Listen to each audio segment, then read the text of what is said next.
السلام علیکم دوستانو، امید در رب نه کوم چې ټول به خیر خیریت سره.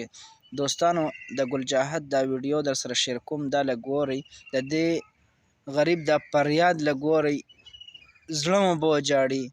اخر د الله تعالی کور ته رړه، الله تعالی خپل کور ته وغوښتله، نو تاسو ورته ولې داسې ګورئ؟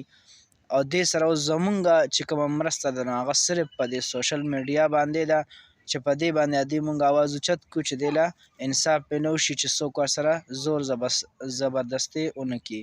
د دې دپاره دا ویډیو تاسو وګورئ، انشاءالله تاسو ته به خپله اندازه ولګي چې دا څومره په خفګان کې. یا الله چېرته لاړ شو، خدای پاکه چېرته لاړ شو،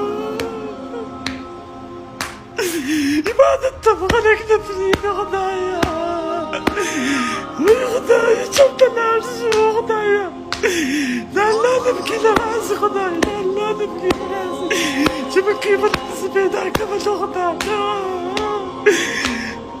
خدایه دا به ستا عذاب کې ګیر شو خدایه، دا به ستا عذاب کې ګیر شو خدایه، په یو ځای کې د چا نه نه خلاصېږي، د الله په کور کې هم د خلکو نه نه خلاصېږي خدایه.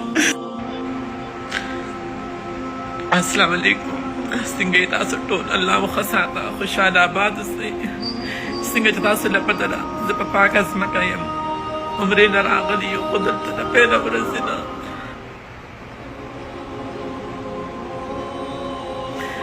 څه داسې ظلم را سره شروع دی، څه خبر د شعر کول لایق وي، څه خبر د شعر کول لایق نه وي، پردی ملک دی. ما مقصد خو عمره دی، خپله عمره مې وکړه، خلک مې نه پرېږدي، د دې ځای پولیس مې نه پرېږدي، خدای زما څلورمه پنځمه ورځ ده، مجبوره شومه رالمه چې تاسو ته خپله فریاد وکړم.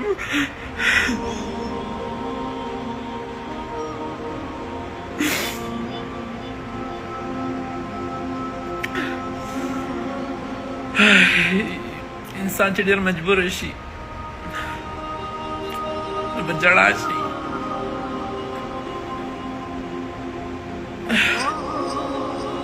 زما مقصد دا دی، زما مدد دې وکړلی چې زه انسان یم، دلته هر قسمه خلک راځي،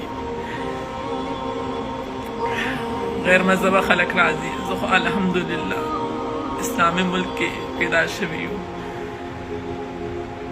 مسلمانان یو، بیا موږ د خلکو دپاره ولې دومره تکلیف په دې پاک ځای کې. نن چې ما دا کوم لباس واچوه، بورکه مې واچوله، دې دپاره مې واچوله چې خپل عبادت وکړم. زما مقصد دا نه دی چې دلته زه غلط کارونه وکړم، زه چې د کوم ځای نه رالم، دوبۍ نه زه رالم دلته، دوبۍ کې ولې دا کارونه نه کېږي، پاکستان کې دا کارونه نه کېږي،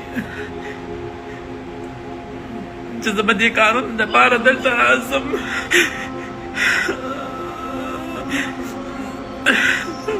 د الله نبي کیله راشي چې الله به کومه داسې پیدا کړمه نو د یارې نه مې خلک ځان سره نشي ساتلی، خلک یریږي، د دې څه قانون سخت دی، مجبوره شومه. یا الله ته زما مدد وکړې خدایه، ته زما په حال ورحمېږې، یا الله ته زما د زړه په حال پوهېږې خدای، د دې ظالمانو نه ما وساتې، یا خدای پاکه پلیز زما مدد وکړئ. پاکستان کې چې څومره هم زما خواجه سرارونه خویان دي، د ټولو ته خواست دی چې وباسئ، د الله د رضا دپاره جلوس وباسئ، د اسلام دپاره، د مسلمانۍ دپاره جلوس وباسئ. زما لپاره نه، ما سره ډېرې سختې پختې تېرې شوي دي، ما چې تاسو ته سوال زاري منت نه دی کړی، نن زه تاسو ته سوال زاري منت کوم، د الله د رضا دپاره وباسئ جلوس. د الله په کور کې په مکه مدینه کې خلک مونږ نه پرېږده، مونږ د سپک نظر کولی کېږي، ما سره چې څه شوي دي هغه زما په خوله باندې نه راځي، زه خو به خاموشه باندې چې په خوله باندې خپل عبادت کوم. زما نه چې څه کېدو ما خو قربان کړو، ما خپل غټ غټ ویښته کټ کړو. زه الله باندې احسان نه کوم، د الله نه زما ټول وجود قربان شه، د الله نه زما سر قربان شه.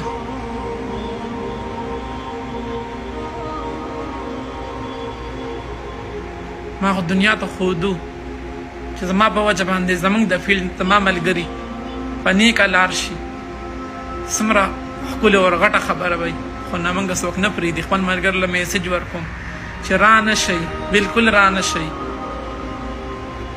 دا خلک ما مجبوره کوي چې زه بیا دغه جهالت ژوند ته لاړه شم، زه بیا هغه جهالت ژوند اختیار کړم. خو نه، الحمدلله زه دومره زر همت نه بیلم که زما نه به که دا سر هم دلته کټ شي که نه، زه همت نه بیلم.